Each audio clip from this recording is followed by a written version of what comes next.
First meeting of the Governing Council of Niti Aayog held in Delhi today. Tamil Nadu urges the centre to make states partners in the nation's growth.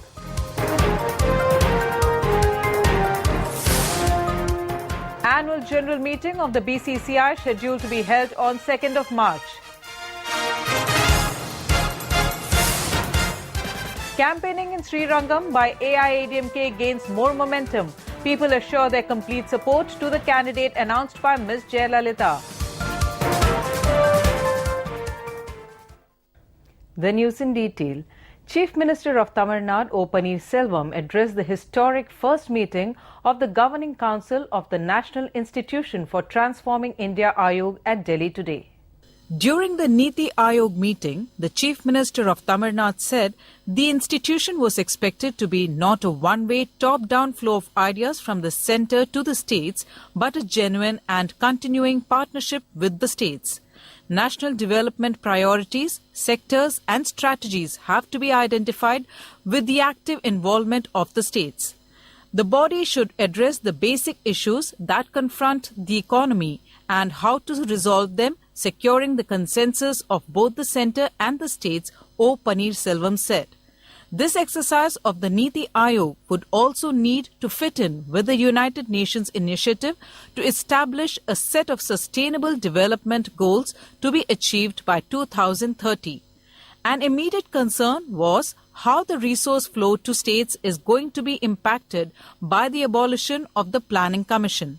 Now that this government at the centre has taken the bold step of abolishing the Planning Commission, it should also take the logical next step of substantially enhancing the Finance Commission-based devolution, he mentioned. The state's share should be limited to a maximum of 25% of the scheme cost in order to ensure that the state's own expenditure priorities are not distorted. The growing demographic and economic pressures on ecological sensitive areas underlines the continued need to implement the Hill Area Development Programme and the Western Ghats Development Programme with substantially enhanced allocations and with the present funding pattern of 90% grant from the Government of India. O. Selvam mentioned that Purachi Thalaivi Amma launched the fully hygienic Tamil Nadu movement in the state in 2011. The Swachh Bharat mission will certainly provide a good supplement to the state's efforts. Central support for solid waste management projects may be increased to at least 50% from the present 20%. Government of India must also focus on arranging substantial funding for the underground sewerage schemes, including through concessional aid, he said. He reiterated the request for interlinking of rivers. The Beti Bachao Beti Padhao scheme focuses on the critical issue of survival and education of the girl child. Two major interventions pioneered by Purachi Thalaivi Amma as early as 1992 were the Cradle Baby Scheme and the Girl Child Protection Scheme, which made Tamil Nadu the leader in the welfare and protection of girl children and women.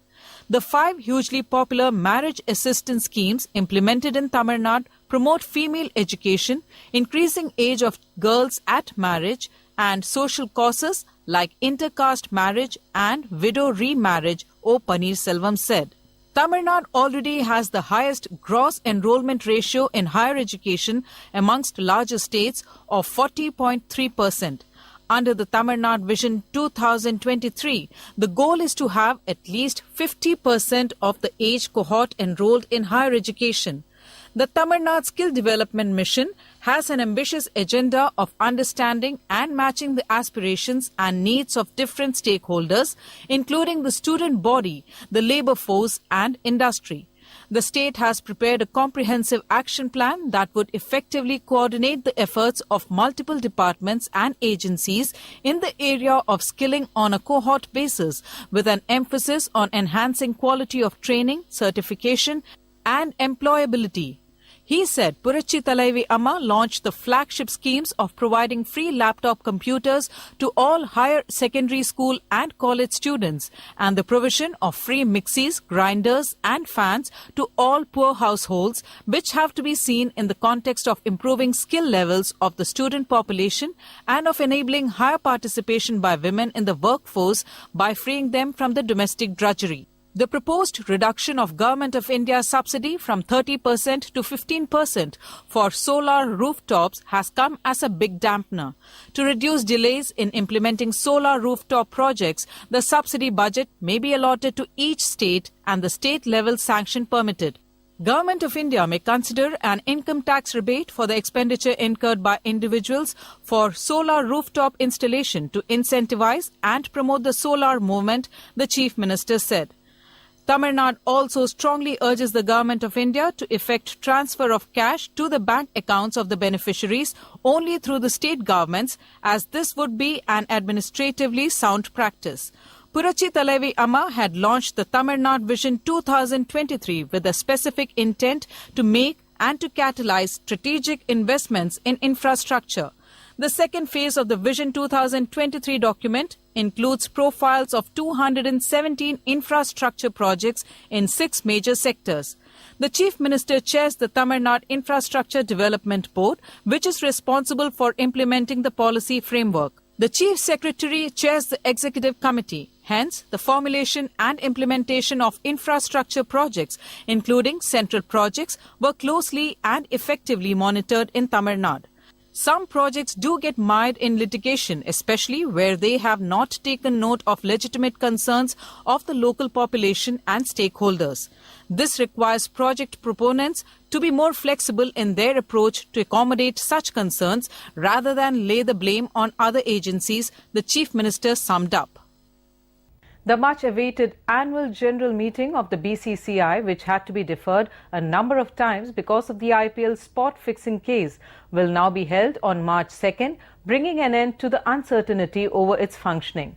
The Working Committee of the BCCI at its emergent meeting held in Chennai today has decided to hold the annual general meeting of the BCCI on 2nd of March 2015 at 9:30 a.m. in Chennai, according to a BCCI statement issued after the meeting. The meeting has been held in the wake of the Apex Court order on January 22nd, clearly stating that BCCI will have to hold its AGM come elections within 6 weeks. The meeting took place for half an hour only, and the main subject of discussion was in respect of hiking gratis payment to the former cricketers.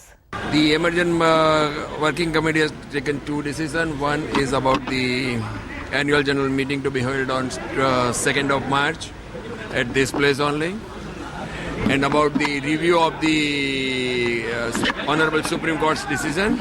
BCCI's interim president Shivlal Yadav also took part in the meeting. In the wake of the Srirangam by-polls scheduled for the 13th of February, AIADMK cadres engaged themselves in an extensive campaign garnering support for S. Valarmati, whose name was announced by the AIADMK Supremo and the Chief of the People, Ms. Jaya. Ministers and party cadres engaged themselves in a door-to-door campaign and read the 14-page letter written by Ms. Jaya to the people of the Srirangam constituency.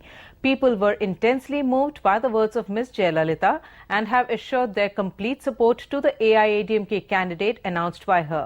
அம்மா உணவகம் ரொம்ப பயனுள்ளதா இருக்கு. தண்ணீர் பாட்டில் சாப்பிடுற சாப்பாடு அம்மா எங்களோட நலனுக்காக இல்லாதவங்க நலனுக்காக இவ்ளோ தூரம் உதவி பண்ணிருக்கிறது ரொம்ப நன்றி. அம்மா தான் வரணும். அம்மா தான் எங்களுக்கு முக்கியம். கல்விக்கு நிறைய உதவி செஞ்சிருக்காங்க. +2 முடிச்சவங்க 10th முடிச்சவங்களுக்கு வருஷம் அத காசு கொடுக்கிறது, அவங்களுக்காக படிக்கிறதுக்கு, பொண்ணுங்க கல்யாணத்துக்கு எவ்வளவோ ஹெல்ப் பண்ணிருக்காங்க. என்னைக்கும் எங்களோட ஓட்டு அவங்களுக்கு தான். ஸ்கூல் படிக்கிற பிள்ளைங்களுக்கு மிதிவண்டி, லேப்டாப் செஞ்சு கொடுத்துருக்காங்க. அதுல மாணவர் அலுவலகம் அமைச்சு கொடுத்துருக்காங்க. கோயில இலவச சாப்பாடுலாம் போடுறாங்க. அதனால கடிதம்லாம் அம்மா எழுதியிருக்காங்க. நாங்க படிச்சு பார்த்தோம். எங்க ஓட்டு எல்லாமே அம்மாவுக்கு தான். Meanwhile, party cadres who went on a campaign were received with cheers by the public. இந்த ஸ்ரீரங்க தொகுதியில் மட்டுமே 3213 கோடியே 16 லட்சம் ரூபாய்க்கு பணிகள் தொடங்கி நடந்து முடித்திருக்கிற சூழ்நிலை உலகத்திலே எங்கே ஒருவரும் நடந்திருக்காது என்பதை நீங்கள் எண்ணி பார்க்க வேண்டும். காரணம், சொன்னதை செய்கின்ற முதல்வர் தான் மக்களின் முதல்வர் புரட்சி தலைவர் என்பதை நீங்கள் மறந்துவிடக்கூடாது. மக்களின் முதல்வர் புரட்சி தலைவர் அவர்கள் வேட்பாளர், உங்கள் வேட்பாளர் அன்பு சகோதரி வளர்மதி சீதாராமன் அவர்களுக்கு இரட்டை இலட்சத்தில் வாக்களித்து அமோக வெற்றி பெற செய்யுமாறு தாழ்மையுடன் கேட்டு. Meanwhile, 75 members from the DMDK joined the AIADMK today. அம்மா கட்சியில பல திட்டங்கள் செஞ்சு கொடுக்குறாங்க. படிக்கிற பிள்ளைங்களுக்கு லேப்டாப், விவசாயிகளுக்கு பல திட்டங்கள் செஞ்சு கொடுத்துருக்காங்க. இன்னும் மேலும் பல திட்டங்கள் செஞ்சு தரதாக அறிவிச்சாங்க. அதனால நாங்கள் அம்மா கட்சியில் இணைஞ்சிருக்கோம். Bihar Chief Minister Jitin Ram Manjhi on Saturday recommended dissolution of the assembly, but the JDU hit back by sacking him as the legislature party leader, paving way for the return of Nitish Kumar to the helm of affairs. Late in the evening, just before leaving for Delhi to take part in a meeting of the Niti Aayog, Manjhi sacked 15 more ministers opposed to him, a day after showing the door to 2 other ministers. The bitter power tussle between Manjhi and his mentor Kumar split the party wide open with just months to go for polls to the 243-member assembly. Manjhi's recommendation for dissolution of the assembly was ostensibly aimed at cutting off the route for Kumar's return as the chief minister, a post he had relinquished after the party's trouncing in the Lok Sabha polls last year. The fast-paced developments landed Bihar back in a stalemate, with the spotlight focused on the governor, who would have to decide between Manjhi's recommendations or accept the pro-Kumar lobby's claim to form the government.